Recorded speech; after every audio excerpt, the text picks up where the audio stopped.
Namaskar, a very good morning.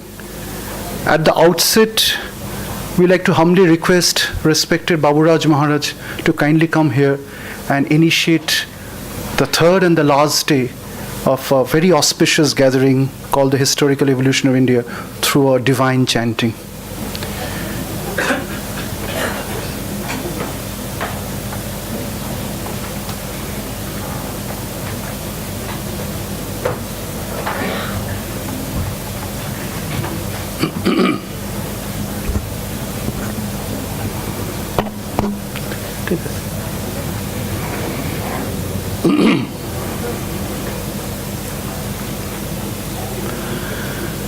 Om Shri Gurubhyo Namaha Harihi Om Apyayantu Mamangani Vak Pranaschakshushrotramatho Balamindriyani Cha Sarvani Sarvam Brahma Upanishadam Maham Brahma Nirakuryam Mama Brahma Nirakarot Anirakaranamastu Anirakaranam Mestu Tadatmani Nirateya Upanishadsu Dharmaste Mai Santu Te Mai Santu Om Shanti Shanti Shanti Harihi Om Purnamadah Purnamidam Purnat Purnamudachyate Purnasya Purnamadaya Purnamevavashishyate Om Shanti Shanti Shanti Harihi Om Tat Sat Shri Ramakrishna Arpanamastu.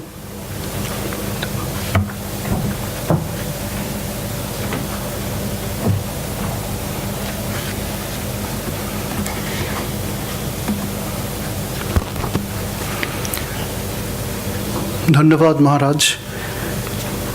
We come to the last concluding session in day 3 of this experiment or exploration that you may put or call it the historical evolution of India. The historical evolution of India is a question which can be asked again and again, and these are the questions which were put forward by the esteemed speakers and also by the learned audience in the last 2 days. The last 2 days has been an array and an exposition of wonderful exchanges of thoughts, wonderful exchanges of the wisdoms from the past and its continuity in the future. And it has come out again and again that India's historical evolution has to be reviewed from an integral viewpoint. It was initiated by Shraddheya Swami Bhajananandji that the evolution of India is threefold, and it's like the unfolding of one kosha from the preceding one. So the evolution of socio-cultural India, the aesthetic, emotional and the emotive India, is an exuding from a preceding stage of the political economic India, the geographical India, which has definite Cartesian definitions.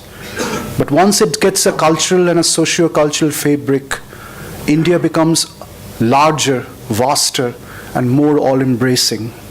It's a country which has never invaded or succeeded any other civilizations in the world, but instead it has always moved ahead with a spirit of assimilation, with a spirit of acceptance. As Swamiji said, just not universal tolerance, but universal acceptance.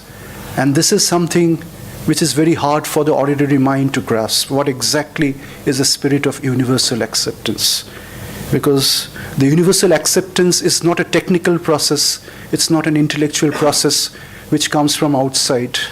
The seed of universal acceptance is already potentially divine within us, as it was evident in the wonderful deliberation by Shraddhalu Ranadeji. The infinity which we are trying to look for out in the caves or the temple is already latent in our heart of hearts. Angushtamatra Purusham Shadajananang Hridayashan Nivishta. It has been hailed by the countless number of sages and seers the rishis, the Krantadashi Mantradrashtas of the past, the present, and shall be of the future. That is the continuity of the Indian Confederation, which takes us to the third level, which is spiritual India. And when you see all of them together as one shade of infinite truth, consciousness, and bliss, we arrive at something which we're going to talk upon today, the integral India, the vision which was initiated by Swamiji, and it was almost completed by Sri Aurobindo. And it's to be fully completed by our own little movements, sincerities, and concern. Because the works of the sages are only complete when we respond to it. In the words of Sri Aurobindo on the Vedas, he says that the 7 sages of Angirashas are still waiting to chant the ancient psychosomatic tradition which is hidden in our inner sacred fire. The moment we can catch the vibes of that, they are all visible within our own senses. Our very 7 senses are the 7 sages. They are just not in the celestial clouds, but they have descended right inside our nerve currents. They have become everything that we are as a psychosomatic human being. So when the psychosomatic recovery is sustained, a true historical evolution of India unfolds within ourselves, and we become true Indians.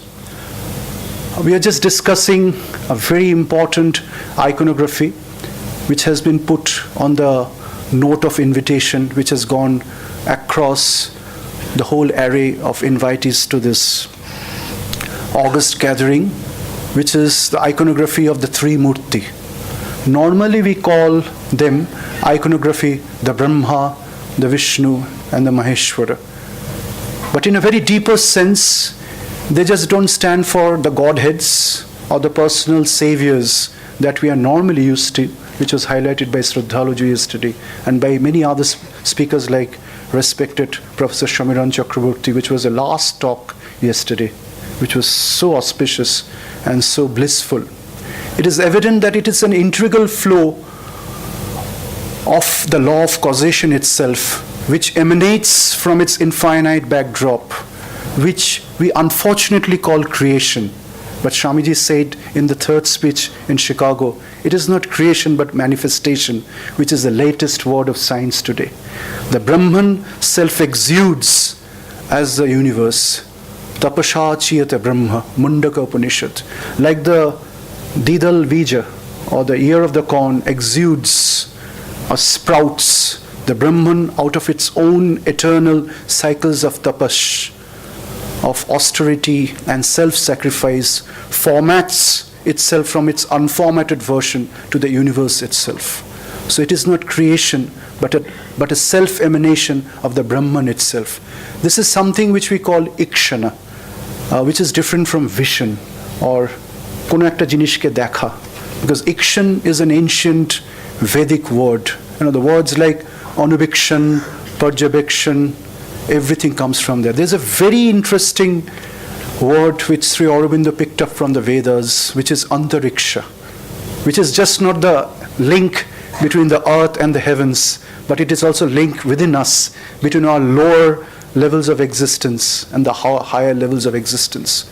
And the 2 extreme poles, which was pointed out yesterday, are retained by the grace of the Supreme Mother, and she is the Supreme Mother who is working eternally through eternity and infinity. Eternity represents time and infinity represents space. When we see the 2 together, it becomes the law of causation itself, which Swamiji says in the beginning of the historical evolution of India is as old as the Aryan sages, and that has been put to text in the words of intellect, has become the darshanas, and it's the basic schema of every Indian even today and shall be in the future.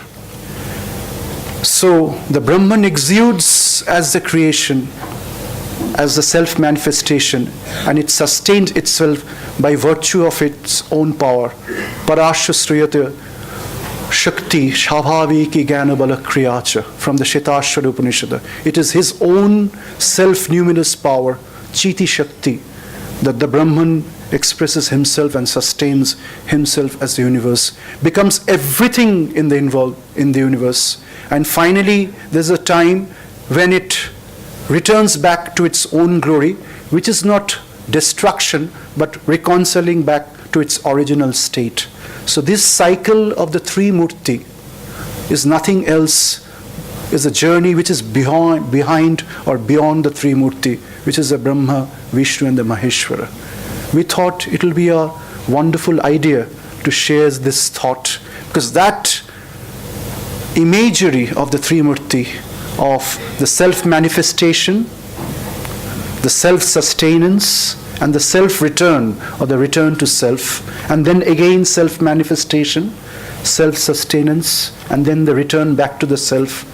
And when you see it in this fashion, when you see it in this rhythm, when you see it in this pattern, the Brahma Chakra going on and on, going on and on, then you're not in just the three of this, but you're actually in a state which is beyond the three. So the later idea of the Brahma, Vishnu, Maheshwara, the three murti, finally coalesces, it collapses to the eternal backdrop of the infinite sea of the truth, light and divine consciousness. So that is spiritual India, that is spirituality, and that is the spirituality for the whole world. Because if we go back to the words of Sri Aurobindo, we'll hear a very, very, very significant statement. Sri Aurobindo says, India of the ages is not dead, and nor has she spoken her last creative word. She will do so for herself and for all human people who will come from other countries and other civilizations. So spirituality and humanity is not the patent birthright of any single civilization or any Aryan clan or any Black Forest aborigines who are marching to India to become the Aryans in India, or any particular multinational power in some very rich country. It is the birthright of humanity itself. Even the least known country with the most marginalized population has the same access to the doors of spirituality. These are the words of Buddha.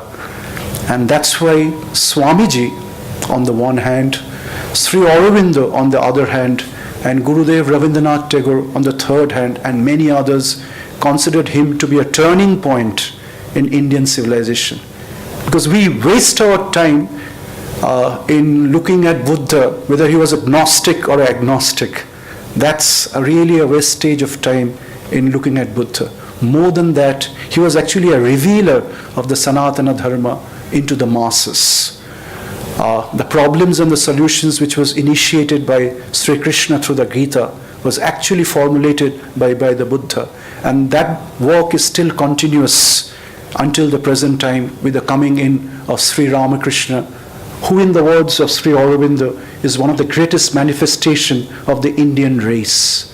These are the words from a seminal 4-page article by Sri Aurobindo called The Brain of India. Perhaps if you have not read it, kindly go through that 4-page article which Sri Aurobindo writes. And in that article he mentions Sri Ramakrishna once in the beginning and once in the end. He's not mentioning Sri Ramakrishna as a historical figure. He's mentioning Sri Ramakrishna as an outcome of the spiritual evolution of India itself. That means 10 to 25,000 years of Indian spirituality, or perhaps 1,000,000 years of Indian spirituality which has evolved over the kalpas, gets embodied in a human form, which is Sri Ramakrishna. So we don't create a dogma out of him, but we create a following of the idea that he has preached. So with this we come to the historical evolution of integral India, and we'll have two very interesting talks here, and I think it is very, very befitting because we have someone who is unlike us. He's from the grassroots, and yesterday sir came to me and he's told me that I am not a professor like all of you, but I am a worker at the grassroots level. and he's an educationist and social worker. He served for a long time with St. Xavier's College, Kolkata, as a professor of physics for about 18 years. And he acted as a principal of Bongobashi College in the morning session for about 17 years. Presently, he presides over the Indian Association, perhaps the oldest socio-political organization in Indic tradition, established by Rashtra Guru Surendranath Banerjee, which happened in 1876. The Indian Association played and always plays a vital role in our freedom movement, particularly in the very early phases. He is also the president of the voluntary organization Institute for Indian Mother and Child, an organization carrying various initiatives, social service activities, mainly in the South Chabbish Paragana areas. IMC works in the field of education, health, women empowerment, and other genres and domains of social service. He is also associated with a few other academic and social welfare organizations, including the Institute of Culture. So let us invite Professor Sathyabrata Chaudhary, President Bharat Sabha of the Freedom Movement. Let us give a warm welcome to Professor Chaudhary. And I'll request Moli to kindly come here.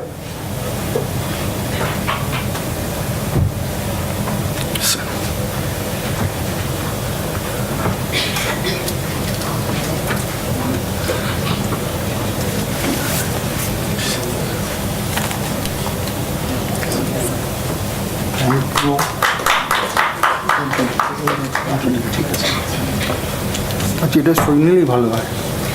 এটা আমার লাগবে না। এটা তো লাগবে না তো? না, এটাকে তাহলে সরিয়ে দিন।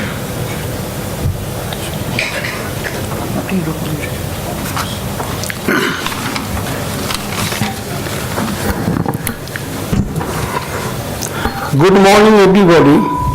Namaskar. My regards to Swami Baburaj Maharaj and other monks. My respect to senior persons in the audience and my blessings to students and other members of the audience. For the last 2 days, we have listened to many interesting and highly specialized and educative lectures dealing with the historical evolution of India, particularly on its cultural and spiritual aspects.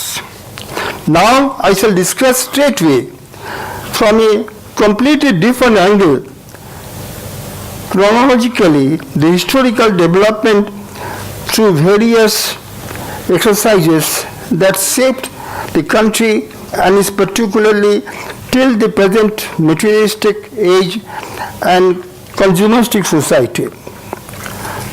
I have doubt whether this will be in conformity with the discussions on the last 2 days.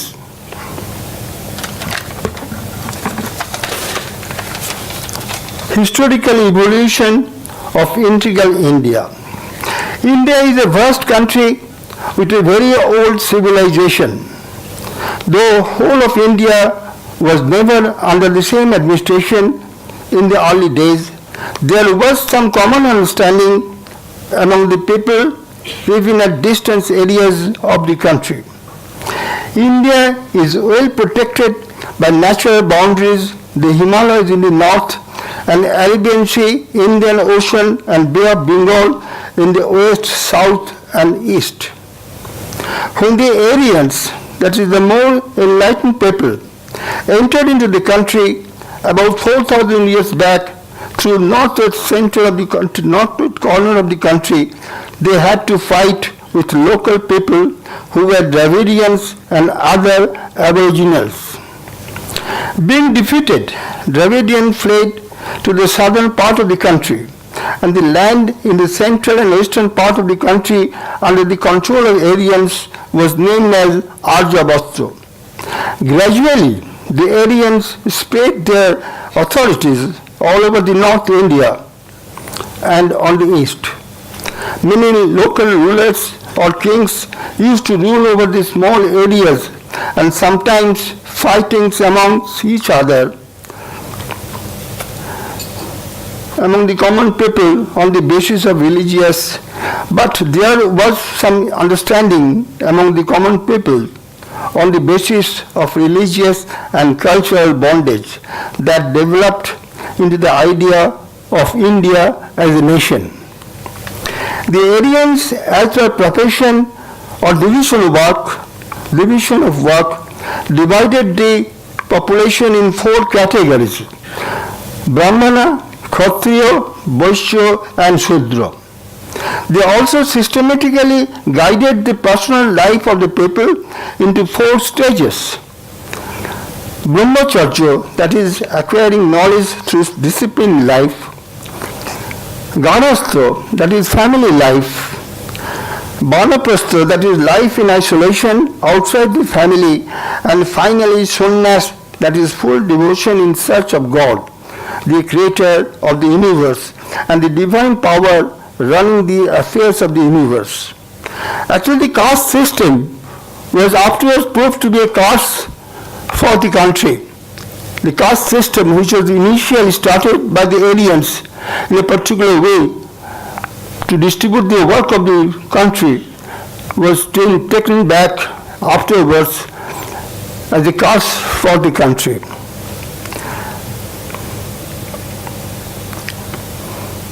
Now, in this way, the Aryans evolved a systematic and disciplined social life. Veda was the early religious book of Aryans. The Aryans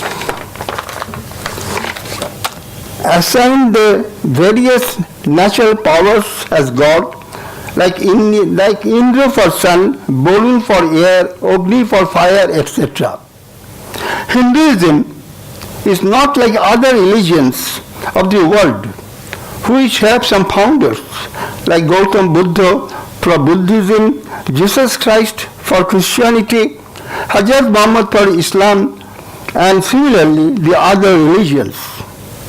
Hinduism, the religion that was spread all over the vast country, is mainly a way of life in the society, beneficial to all the people, and there is some spiritual concept and rituals followed since Vedic age. At the latter part of Vedic age, the Indian society was very much engrossed with religious fundamentalism and ritualism.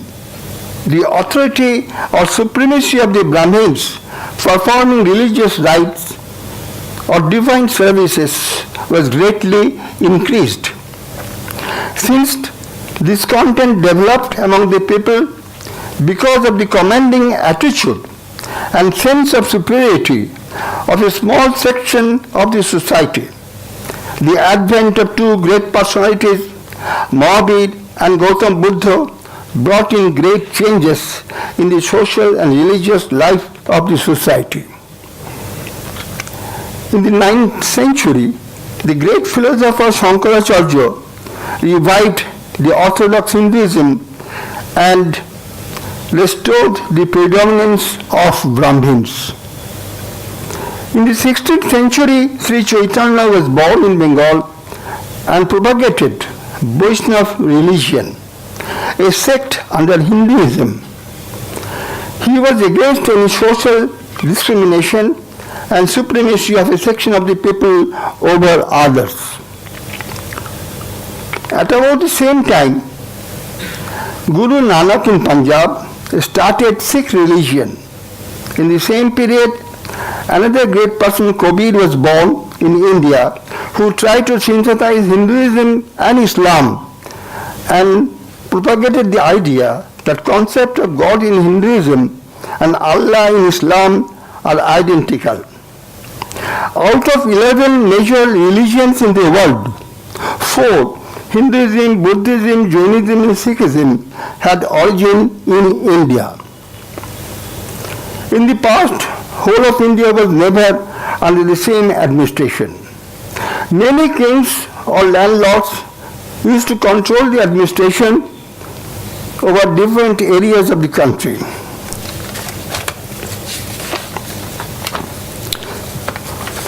Sometimes more powerful kings like Chandragupta, Ashok, Harshavardhana, Kanishka and others extended their control over larger areas of the country. At different times, peoples of different foreign countries entered into India either to plunder its wealth or settle in this country. As a result, ancient India culture got mixed up with other cultures. The Muslims entered into the country in the late 12th century. In the early 13th century, Qutbuddin Aibak started slave dynasty in India.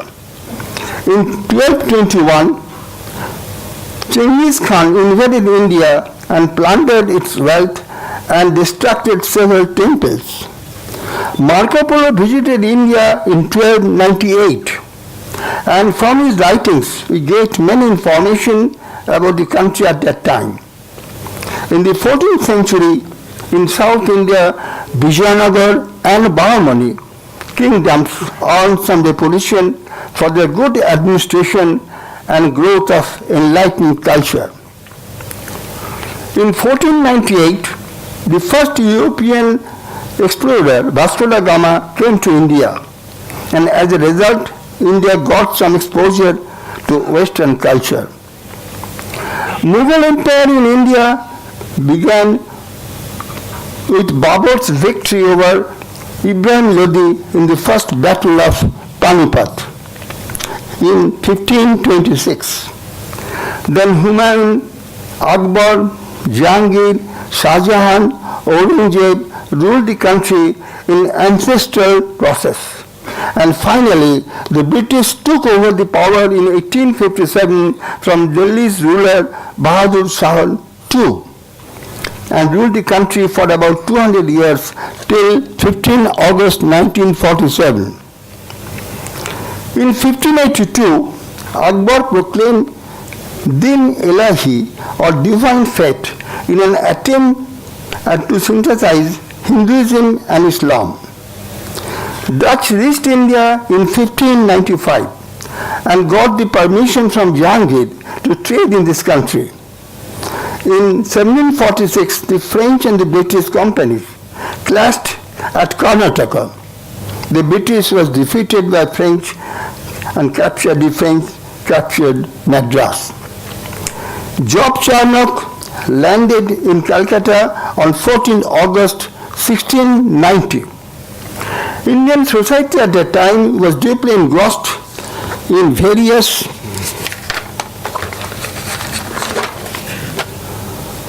superstitions in social and religious life.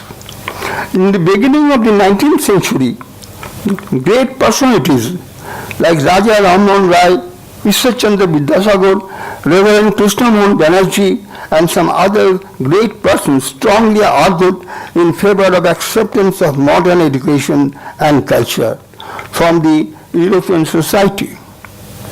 This led to an abrupt big change in religious and social life in the country, which is called Renaissance. After some years, because of Ramakrishna, Swami Vivekananda and few other religious personalities, there was revival of Hinduism. In 1756, Alibadi Khan, Nawab of Bengal, died and Siraj-ud-Dowla succeeded on the throne on 23rd January 1757 in the Battle of Plassey. Siraj-ud-Dowla was defeated. In 1764, in the Battle of Buxar, the British defeated Mir Qasim and got the Diwani rights in Bengal, Bihar and Odisha. In 1742, Marathas invaded Bengal, and as a result, there was a chaotic condition and complete collapse of law and order situation. So initially, the people welcomed the advent of British, expecting a better law and order situation.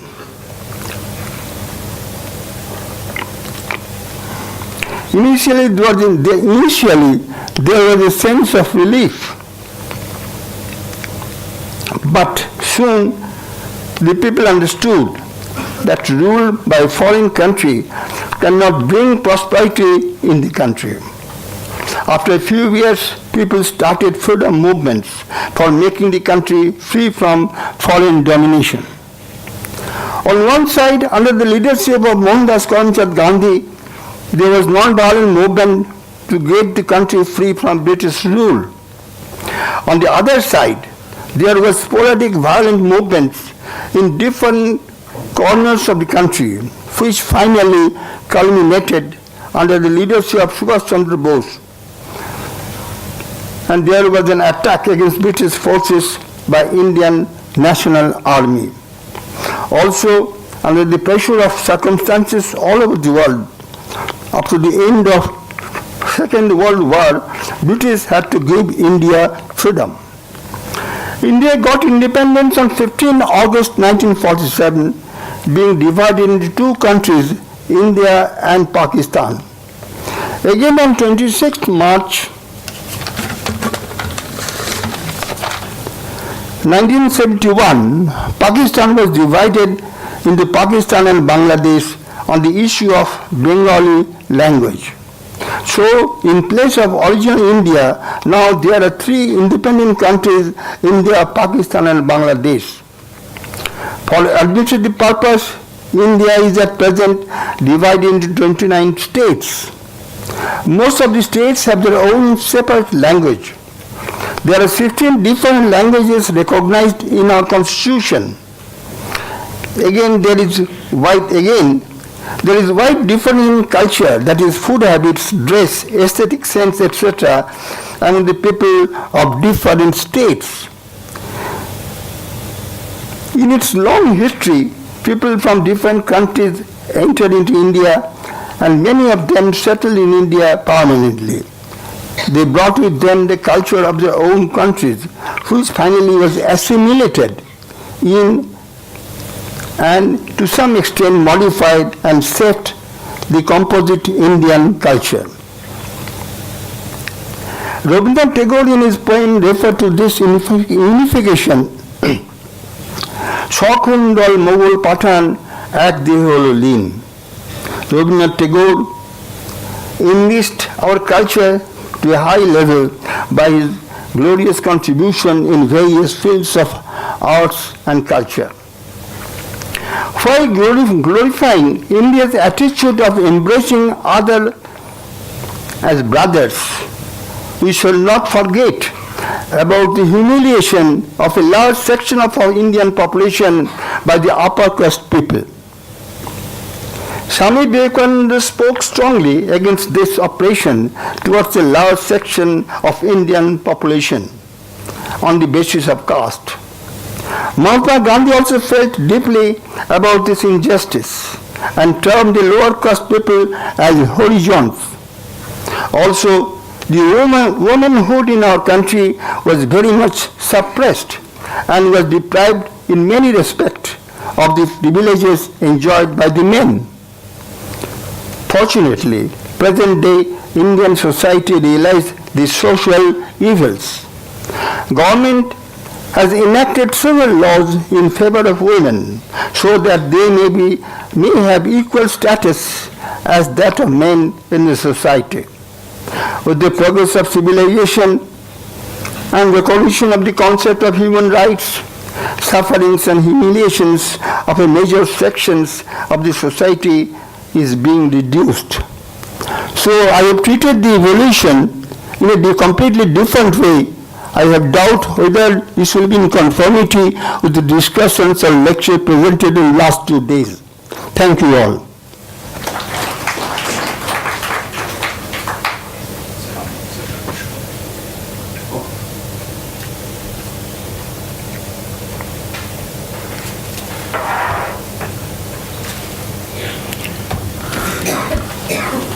Sir, your lectures and deliberations are in conformity with what we have discussed in the last 2 days. The beauty of the Indian civilization is not on an either-or paradigm. It's on the spirit of assimilation. Because we are so happy to hear you giving a very streamlined, simple, grounded story of the Indian civilization, which will be acceptable to a simple boy or a girl coming from a little school in a remote village of India. So your presentation is very significant. That is the most important statement. The second statement is that in whatever you said, everything is acceptable, but we like to humbly add the story with which you began, the Aryan invasion, has been put to serious question by just not one or two scholars, but by scholars around the world, including a wonderful book coming out from the Pondicherry Ashram by Sujata Nahar and Michel Danino, who received Padma Shri this year. So this is not from Pondicherry Ashram, it's from Meera Aditi. Yeah, it's Meera Aditi, but We have no reason. yeah, fine. So, but it's under the ambit of Sri Aurobindo and the mother. I think there it is all fine. Yeah, which is, so whether it's Meera or Vak or Aditi or Auroville or Aurobindo Ashram, it's all under the ambit of Sri Aurobindo and the mother. I mean, nothing is beyond that. So, Sri Michel Danino, Padma Shri Michel Danino is a part of our Sandhi advisory team, and he's just one of many. And the name of the book is The Invasion That Never Was, where there are around 16 evidences of why the invasion is, in the words of Sri Aurobindo, the widely popularized errors, in the words of Sri Aurobindo. They're just not errors, but they're widely popularized to fit a certain agenda, roughly a few hundred years back. One of the reasons of many reasons is that when the Jesuit missionary landed up on the west coast of India, roughly 300 years back, and slowly a few amongst them were very good in language systems, and when over a few decades they started observing a very strange or close similarity between the whole galaxy of European languages and the Indic languages, and finally when they're exposed to Sanskrit, they started reporting back to the European masters that we run a risk of a language match. So how do we place it? And it went on for the next few decades, and for the next few decades till about William C. Jones comes to India, who was playing a very important role. And then a lot of people, including Schopenhauer, Max Muller, joined the whole legacy. There's a whole cluster of story which we cannot do it in 5 or 10 minutes. So, and then Schopenhauer, Nietzsche, Adolf Hitler, that's another line of the story itself. So a wonderful Aryan invasion myth was put by the colonial powers. There was one version of the story by the Celtic Gaulish civilization from France. There was another version of the story hailed by the British Museum in London. And there was a third and a more powerful version of the story by the German scholars, because it was more grounded with research. The first two versions of the story did not have so much of foundations. So finally the German version of the story lasted for a long time. But recently, with the wonderful work coming from other scholars like Subhash Kak, George Feuerstein, David Frawley, and the scholars of the University of California, the disciples of Mark Neer of the University of Pennsylvania, and from the University of Chicago, there's a large group of scholars. And very interestingly, where we have come to know by the great scholars coming from the Chinese Academy of Social Sciences in Beijing, and particularly the University of Tokyo, Japan, it has been almost proved that the Aryan invasion is nothing else but a myth, which was put to action by the colonial rulers to fit into a language system. Because if we match Navam with Navem, and Padam with podium, and Nasa with nose, and Danta with dental, and Jara with geriatrics, then is it that the civilization went from Asia to Europe or from Europe to Asia? Because if that is so, then the colonial rulers are coming back to the origin of civilization. There was one person who actually stood against it. That was Will Durant and Ariel Durant. So when he wrote his book, The Story of Civilization, he named his first chapter. The name of the first chapter is not Oriental Heritage, but Our Oriental Heritage. And in that chapter, Durant accepts that the origin of European civilization owes to a distant past from Asia, and actually civilizations slipped into Asia in 3 channels. There was a very ancient migration. Normally, it's not talked about in a seminar like this even, which is a whole group of people migrating from the western coast of India, the Malabar, and moving as a race into what was called the land of Khema, which is called Egypt today. That's one of the most ancient migrations. And that group of people, after a few hundred or thousands of years, used to venerate and look up to India as a land of Punt or Pant. And the later Roman Catholic words like pontifical and pontiff originated from the Romaic mysteries of that. And the second group of migration which moved on from the Malaya coast, which Sanjeev Sanyal talked about in the first day, is a little is actually the original of a later distort, which is Meluha, which was called by the Sumerians and the Mesopotamians. So there was a whole branch of people moving from the eastern half of the Persian Gulf towards the western version of the Persian Gulf. That was a maritime interpretation of the civilization. And the third and the most powerful one is the land route which writer Amitabh Ghosh uses in his great books, like the Silk Route and many others, where it is shown that there are 3 routes, one along the Makran coast, one on the southern side of the Hindu Kush, and one through the central plains of Asia, cutting through the Caucasus, which formatted a very powerful civilization in the ancient Near East, which was that of the Syrio-Hittites, who spoke a language very close to Sanskrit almost 5,000 years back.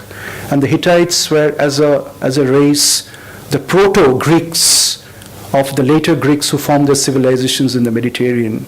And today it has been proved that one of the oldest civilizations in Italy is nothing else but the Etruscans, who in Italy are known as the Etruscans. That's one of the most powerful civilizations, which was pointed out by Swamiji in his book, The East and the West.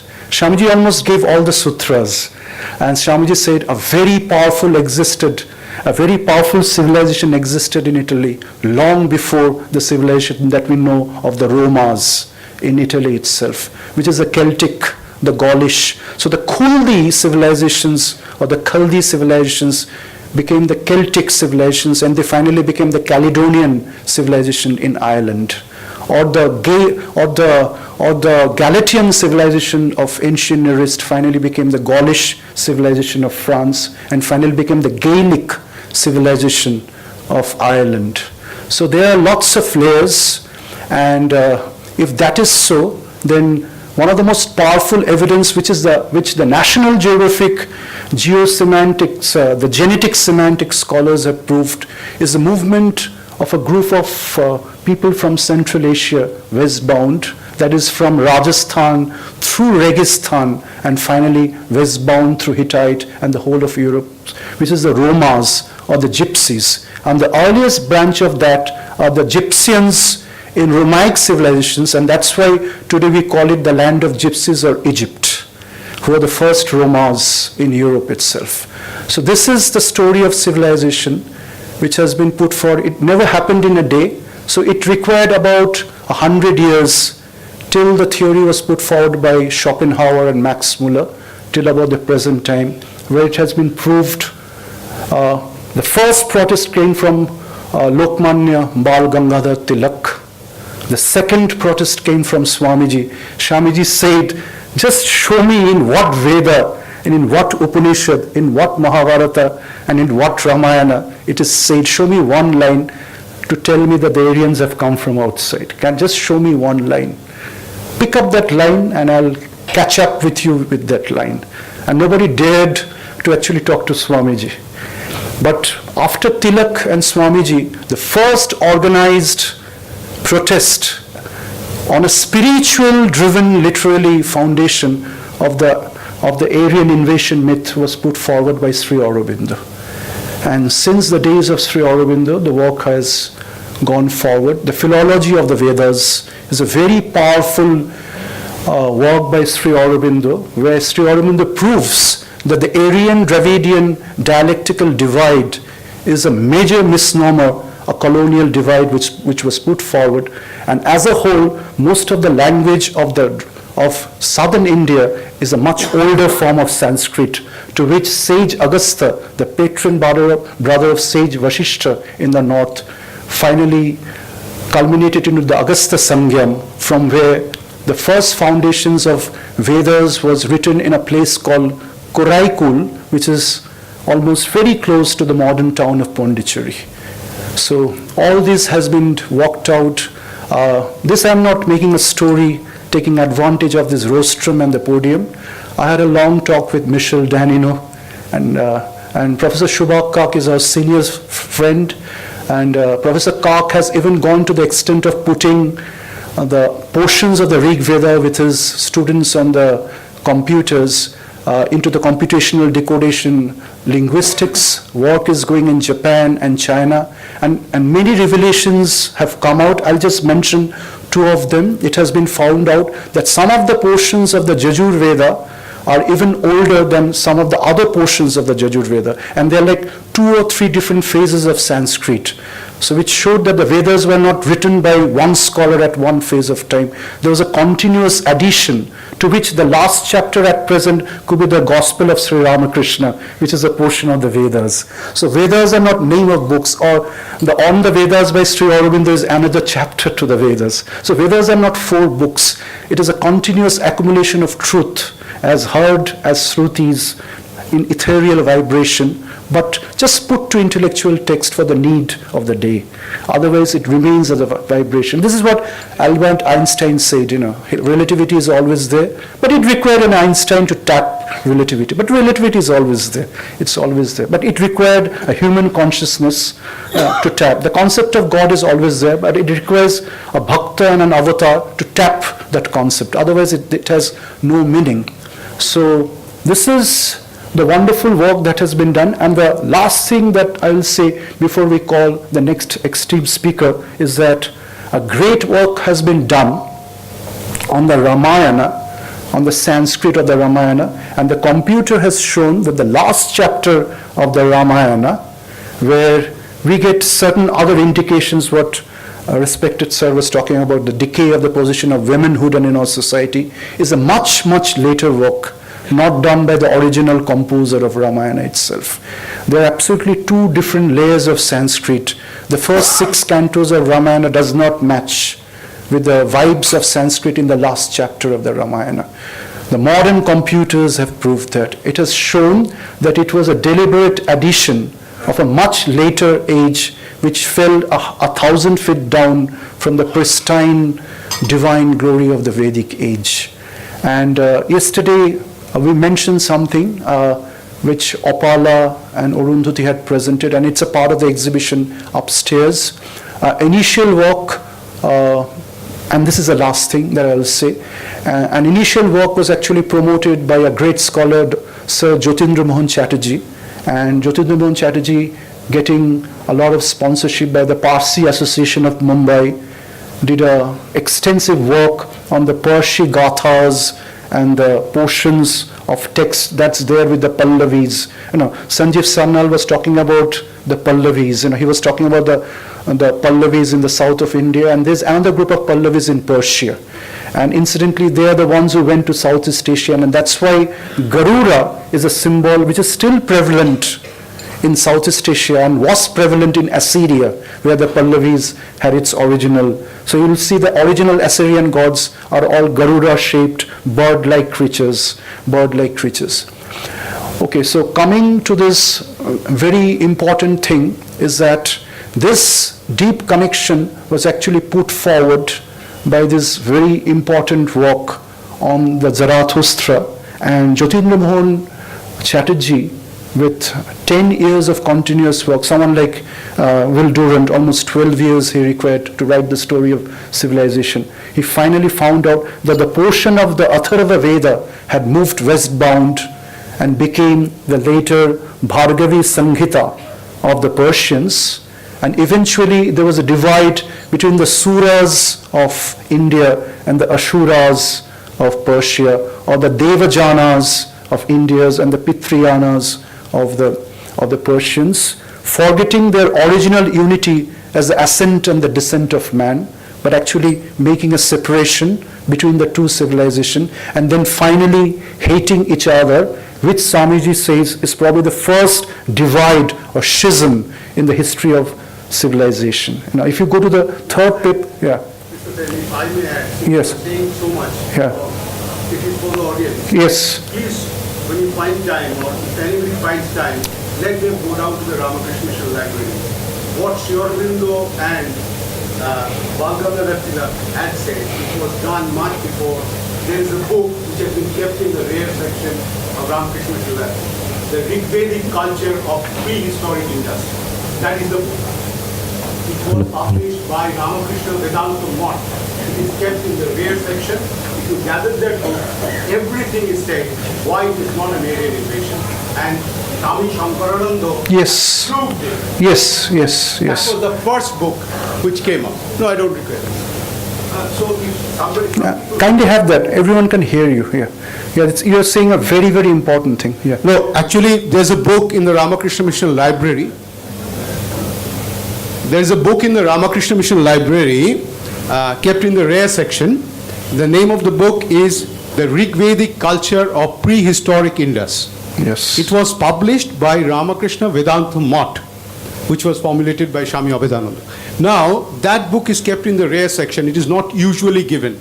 Somehow I fished out a copy through somebody, and I got it Xerox. There are 2 volumes of it. Yes. That is the original, the first Yes, work. yes, yes. First work saying that Aryan invasion is a myth. Yes. And Yes. he had proved it so cogently, anybody reading, even a boy of class 9 would come to know how the myth was created. Yes. Thank you so much. I mean, I didn't have that wisdom or courage to get into so much detail, but the contributions of Sri Abhedananda is very parallel, because we have to remember that Swamiji had first gone to the West. He took Turiyanandaji and Abhedanandaji with him. And Abhedanandaji was also a witness to Swamiji's some of the most brilliant observation, which Swamiji did not want to expose right in the front line, because he was one of the most rational person ever born in the history of humankind, which was his vision about the influence of Buddhism on Christianity. And that is regarding, and it's absolutely a different impact of Buddhism on Christianity, where the Buddhist monks had reached Alexandria perhaps 400 years prior to Christ the Jesus, and they were an extensions of a clan of a Buddhist branch from the south, and a little portion of that which is still recoverable, which was done by Swami Abhedananda when he came to Kashmir, the Himis Gumpha and others, and he found out a track of those Buddhist sages shuttling between Alexandria and the Kashmir caves, where there is a very long description and long thing of that. It is actually proved that the first generation of Buddhism, the term Buddhism never existed. That's number one. It was a continuity of the original Aryan Bhikkhu Sangha, which is the Aryan lineage of the Vedic sages. And in the dream which Swamiji had encountered in the Eastern Mediterranean while he was a ship returning to the Naples back to India, the man who appeared, if I'm sure all of you have heard about the dream, there are 2 versions of the dream. One is in the letter to Surendranath Sen, and one is in the book by Sister Nivedita. Almost the same, but there's a little difference about the evidence. One only points out to Egypt, the other points out to Egypt and Turkey. Yeah, so there's a little version. In that, there is a very powerful legacy of evidence which was delved out by Swami Abhedanandaji himself and his later journey to the West. So when Swami Abhedanandaji was in the US, then Shushoma Devi of the Thakurbari tradition, was with Swami Abhedananda, and both of them walked hand in hand in the US and took a special care of that to find out the original linkages of the Aryan sages.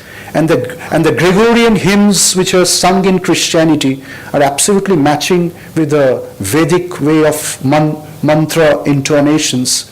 And Sister Nivedita actually walked on that, and that led to the discovery of the Roma music, where the earliest form of European music was coinciding with 7 Indian ragas like Bilawal, Kafi, Ashavari, Bhairavi, and so on.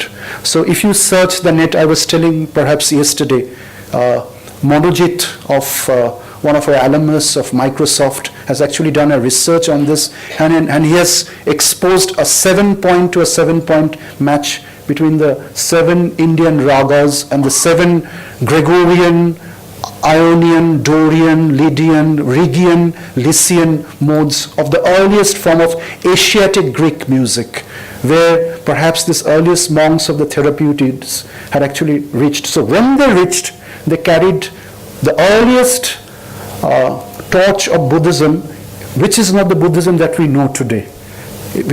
So the evidence on historic Buddhism as a part of the historical evolution of India actually remains a research just not concentrated within India but beyond India. And this has, the learned speaker just said, is absolutely right, a great contribution. We are aware of it a little bit.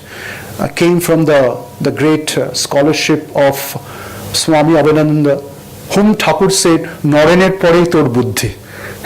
Thakur actually certified that. Norener porei tor buddhi. এখন মজা হয়েছে যে স্বামীজির ওই অনন্ত আলোকে বাকিগুলো সব চাপা পড়ে গেছে, কিন্তু স্বামীজি এগুলো সব কিছু কিছু অবেদানন্দজিকে আর গঙ্গাধর মহারাজকে, স্বামীজির সাথে কথা হচ্ছিল, সব বলে গেছিলেন।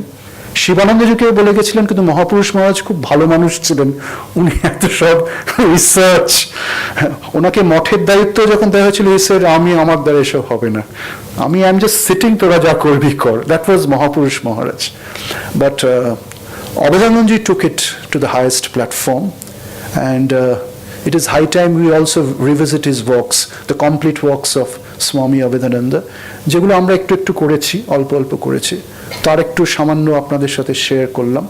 So the historical evolution of India is, it's not a complex story.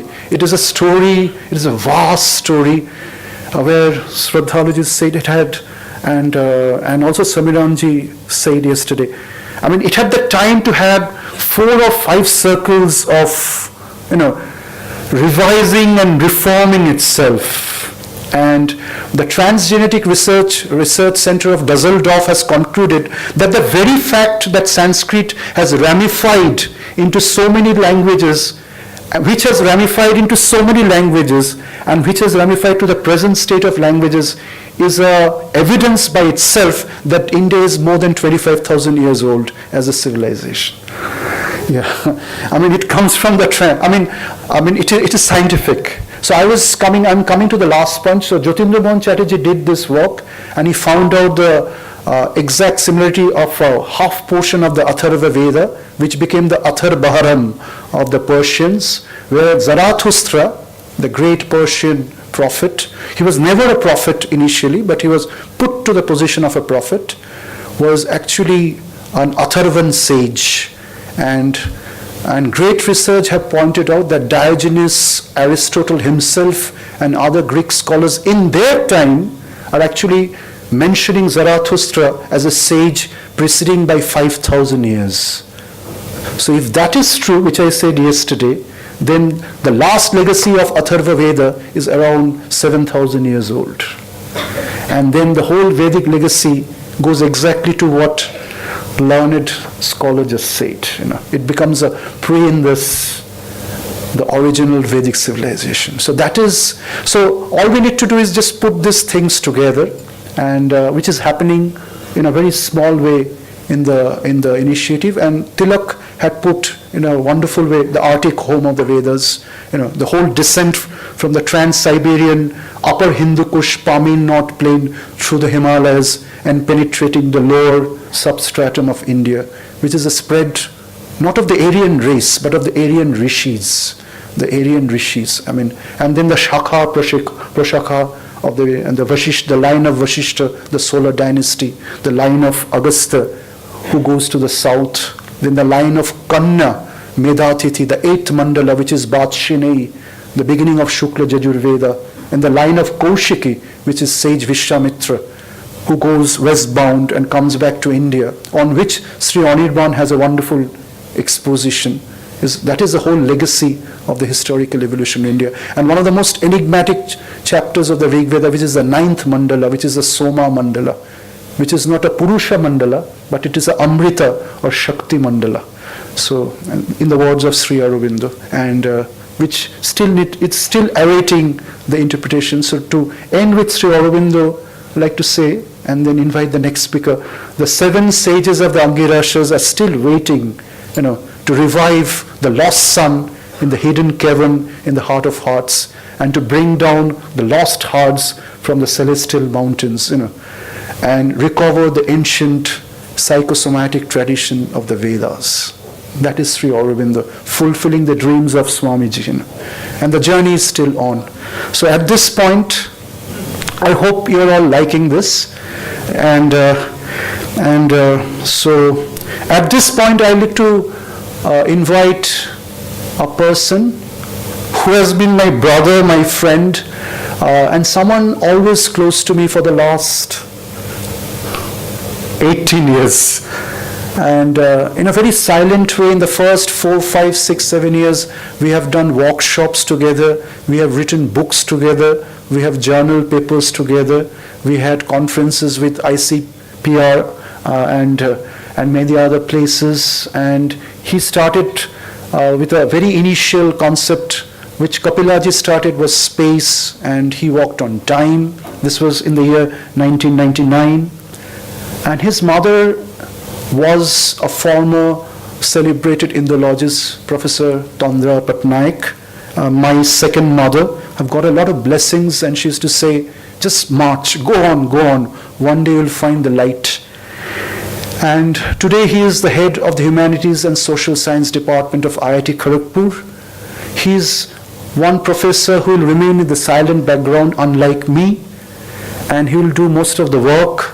And today he heads a very interesting movement, which is a Center for the Science of Happiness. Center for the Science of Happiness at IIT Kharagpur, which has been sponsored by one of the illustrious alumnus, which he'll talk about. Because happiness is now and here, but somehow we don't feel it, because nowhere to go, nothing to see, and we lose it. But happiness is always here. It's now and here. It's there with space and it's there with time. So we have collaborations with a wonderful group of people who are not Hindus or Buddhists, but humane people who come from the northeast of India on the banks of Brahmaputra. That's the land of Bhutan.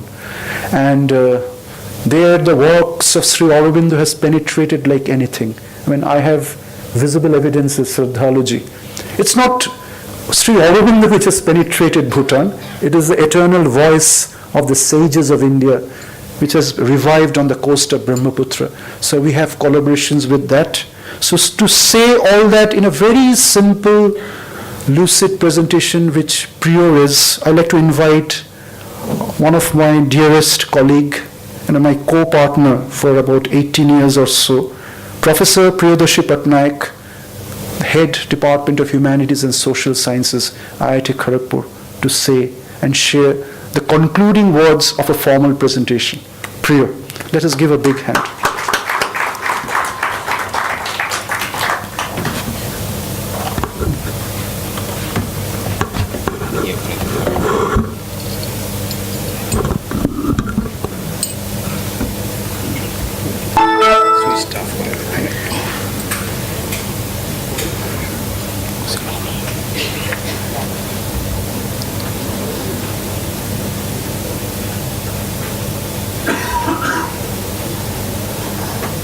Thank you, Joy. Esteemed monks of the Ramakrishna Mission, esteemed scholars and guests, and my dear friends and sir.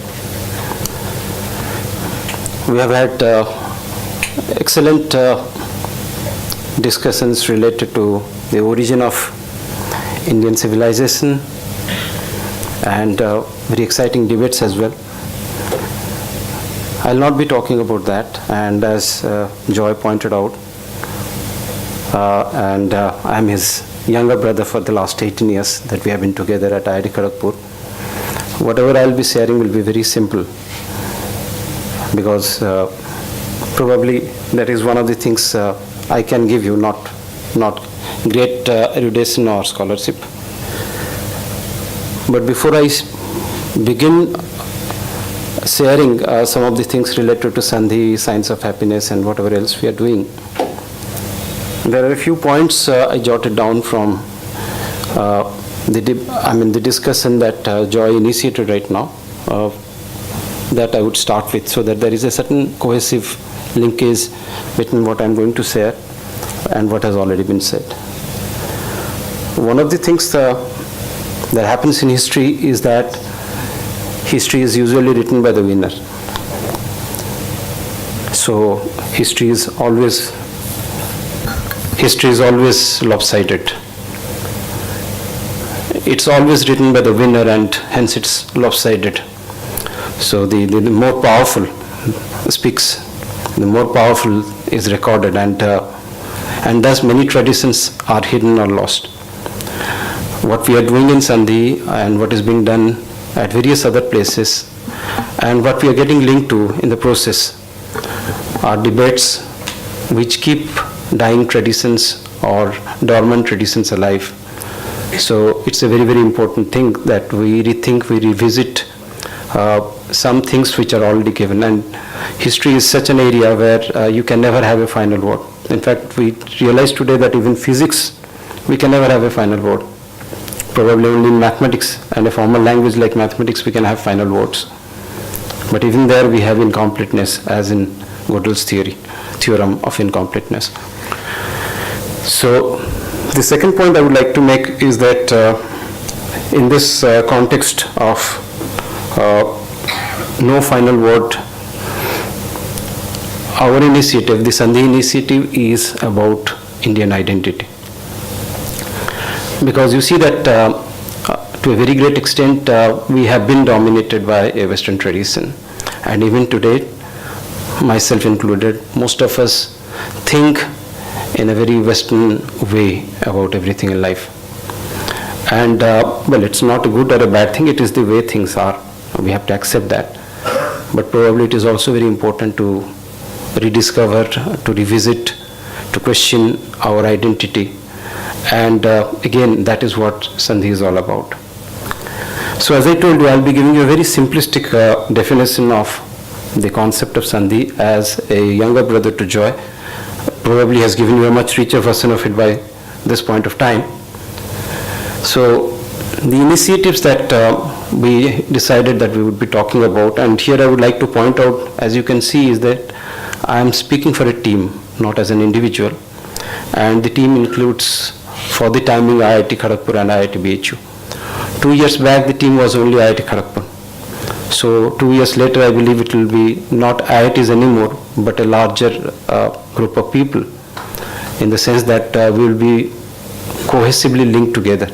That again is one of the ideals of Sandhi, that we don't remain a closeted, exclusive group, but become all-encompassing, bringing people together. So that is one of the goals. To what extent we will succeed is a different thing. So these are the 3 points we will be making, because it's a small way of illustrating one of the things which probably may not have been very much highlighted during this series of deliberations, which is what are we doing other than deliberating, other than bringing out journal papers or other, which is very, very important, which is very significant, which has to be done.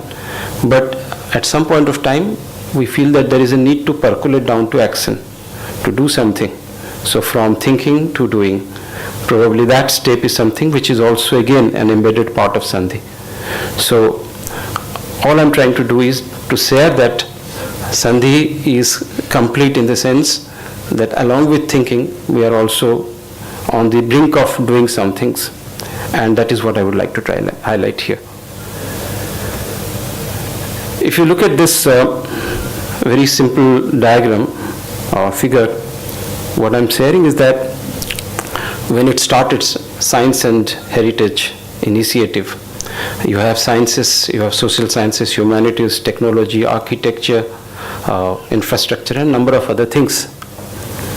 But what is important, as I remember in one of the early workshops in IIT Gandhinagar with Amita Sarmaji, is that when you start looking at a problem, be it the problem or the question of a chair, then it is no longer divided into these compartments. And you start discovering that all the things that we are talking about, all the knowledge divisions that we are talking about, are actually contained in a unified way in that particular concept or an object. When we are talking about human problems don't fragment themselves to, okay, this is the humanities part of the human problem, this is the technology part of the human problem. The problem comes to us as a whole. Yes, it is required, it's necessary to dissect them in order to reflect and to do some meaningful work, but it is also again necessary to assimilate all the things together in order to achieve a meaningful solution. And that's where Sandhi comes in, where we are trying to bring together science, technology, culture, heritage, history together under this platform. And the focus is that can we do something meaningful. So you can see that we are talking about documentation, verification, assimilation. We are also talking about knowledge dissemination, which is happening here, and also action research, which we would like to do. Because if you have got some points, then let's see how we can actually make it happen.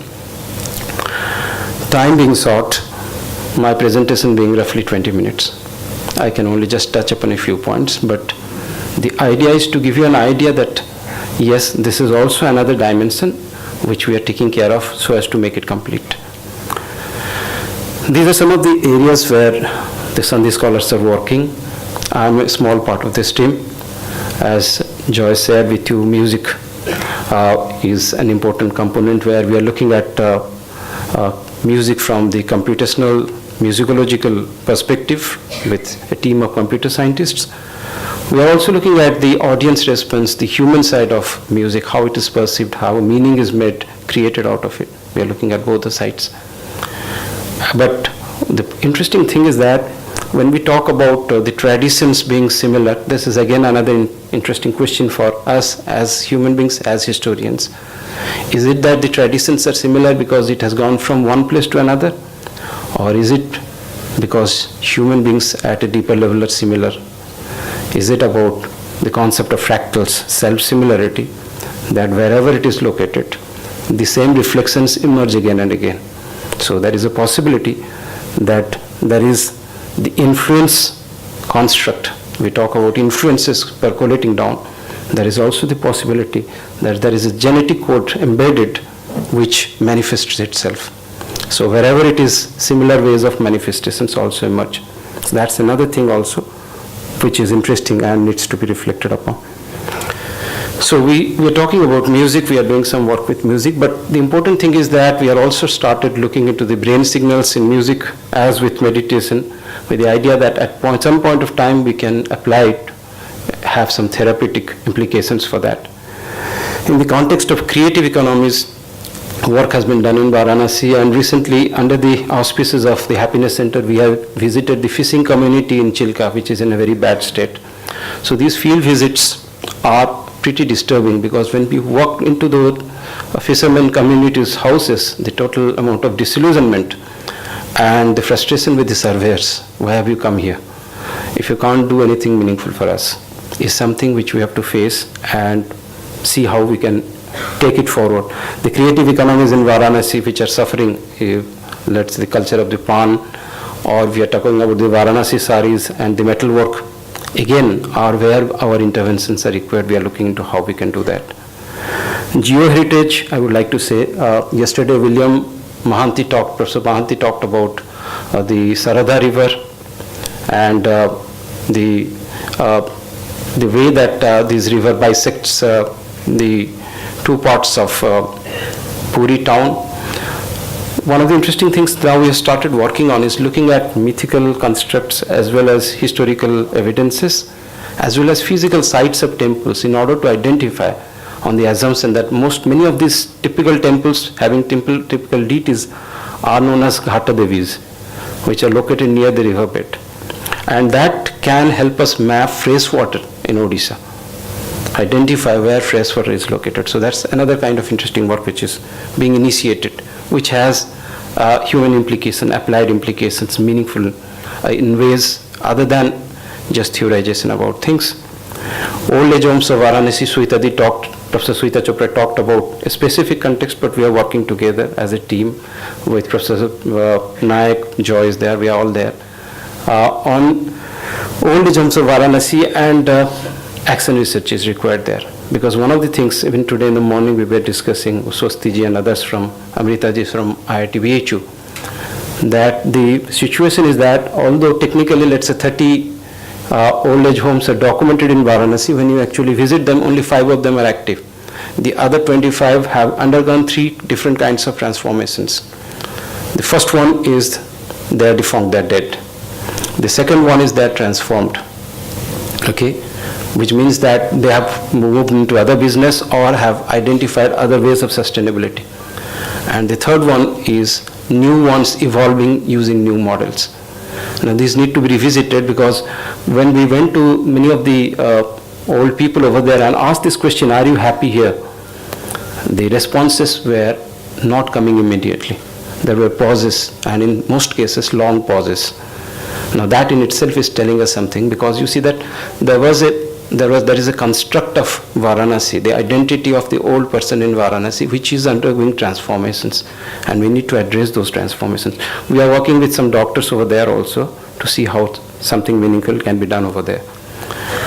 Generosity and economic self-sustenance, Professor Naik talked about it, I believe, on the first day, is another area which is where if self-sustaining models can be integrated with the old people's homes is something which we are looking at. How is it that generation of income to sustain these people can be done in such a way that after the initial intervention by, let's say, scholars, the entire thing becomes self-sufficient. It manages to run on its own. I believe that in our tradition, the old age homes were sustaining models, if not self-sustaining models.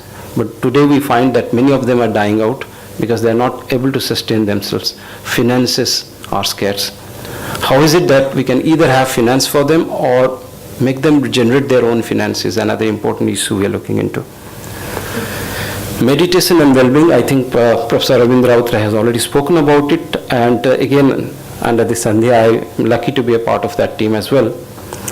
What he has been working on is various apps for monitoring, and he's now currently working on apps for monitoring old people, which means that in the old age homes, that is the idea he has, these can be implemented so that their health condition can be remotely, non-invasively identified. So, and of course, Joy's endless, tireless effort in the area of rediscovery of Indian heritage, which is a very, very significant work. He worked in the field of swastika, now he's working in the context of the origin, and this has a long number of implications. One, historical academic implication, but the other implication from the context of pride of India, the identity that the Indian younger generation needs, without which it makes no sense calling ourselves Indian. So pioneering work, and I believe that this needs a round of claps, because it's a significant work. And I believe that this is not just Joy and Sandhi, it is a huge number of people, and what we are working on and what we will need to work on harder is how to bring all these people together. So as Joy told, I'm not going to talk about the theoretical part, I'm talking about practicalities. And the idea is that how is it that it can all be brought together? How is it that Sandhi becomes not just Sandhi, but many other identities brought together, maybe under a larger umbrella, is something which needs to be addressed. So an example of integration which is happening at IIT Kharagpur is where I think I will stop and come to an end. I believe my time will be up in the next 2 minutes, or maybe it's already up, is that we have Sandhi looks at the cultural dimension, Happiness Center looks at the well-being dimension, and value education looks at the dimension of making our IIT students healthy and robust. We have just embarked on an agenda for the students' induction program. And let me share with you that the road is very difficult for all of us. Joy, I, and a number of other people are a part of the team, and this is a larger team because IIT Varanasi, which is within quotes a relatively younger IIT, in this particular context is our elder brother. Because Professor Rajiv Sanwal, the director IIT BHU, is working tirelessly to see that the well-being and the needs of the IIT students across the country are taken care of and addressed. You might ask this question, why is it that the IIT students would be unhappy? Let me answer that let's say 5,000 students get selected and become part of the IIT community. And for the outsider, it is looking as if these 5,000 students are the luckiest students in the world or in the country. What is actually happening is that out of these 5,000 students, 4,500 students are extremely unhappy. Why? They haven't got their IIT, they haven't got their branch, they haven't got their ranks. So at the end of the day, you see that they are getting into IIT because IIT is a brand and it promises to deliver a good package. This is the harsh story and nothing else. So there are a lot of compromises. So out of these 5,000 students, 4,500 students have made compromises and they are unhappy. And this is the reality which we are trying to fight with, and we are trying to fight it with an integral approach where Sandhi is a part of it, because music, culture, heritage, pride in our tradition, some of the philosophical things that we are talking about come from there. Happiness Center talks about well-being, resilience, the ability to cope with stress and all those things. And value education is another dimension which is not imposing value education but asking them to discover their own values through a beautiful dialectical method, again borrowed from the Indian dialectical tradition.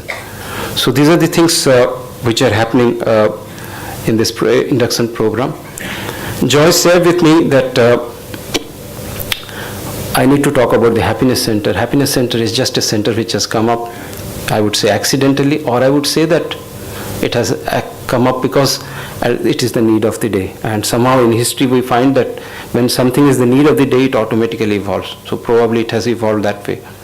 I don't really know, but I was pleasantly surprised, and my team was also pleasantly surprised. We were all pleasantly surprised because we are getting a lot of requests from a lot of people who wish to collaborate, and we are new to the thing. And I must say, on behalf of our entire team, with deep humility, that we are just learning.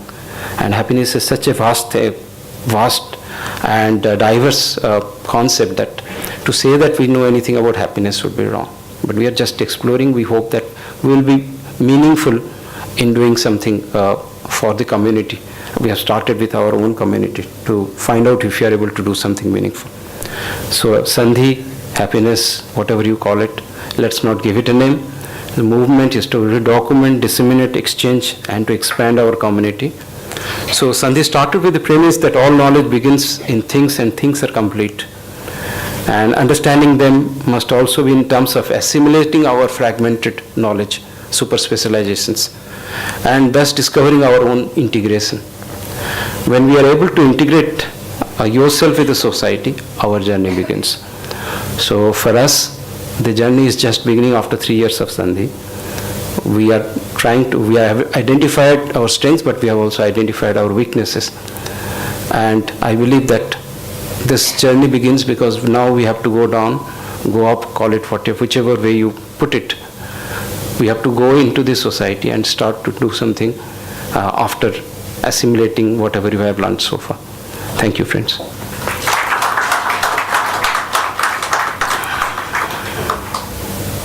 Thank you so much, Priyo, for just not giving the length and breadth of what is happening at IIT Kharagpur, but also two other things. Professor Patnaik actually shared with us the whole gamut of what's happening in Sandhi, which was the need of the hour at this point of the seminar here in the Institute of Culture. He just spoke on behalf of the entire Sandhi fraternity and the Institute itself, and say a few words, a few stitching words, a few interconnected words, which makes the conclusion of this session very simple and very streamlined. And third and the last is that he also gives the direction for the future, which is very grounded, which is very simple, which are not built on the great things that we have, but they're based on the mistakes and the weaknesses that we have. So we become a person with our heads down. Amar matha nato kore dao hai Prabhu. So when that happens, the right thing happens. Without that, everything falls flat, whether it's sandhi or whether it's any movement. So we give a big hand to Professor Patnaik, because he has done the extremely wonderful, pleasant task of doing that. I mean, somehow I was thinking about it, but by the grace of Thakur Ma and Swamiji, it is done. Yeah, it is done. And I'll request, who is here? Arpun? Arpun is sometimes wondering, why is Joyda just calling the girls, not boys? So Arpun, can you come here? And Grace, Professor Patnaik. Arpun is one of our research scholars. He's working on the livable science of urban areas, which is very close to happiness. So we have just come close, and we are working wonderfully with time. It's exactly 11:30, and it's time for Chinese chai.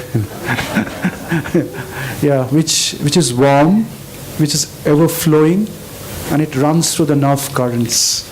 Yeah, I mean, I'll just make a short story. This is about 10 years back. Got an opportunity to go to Athens, but because of the MHRD rules, we have to take Air India.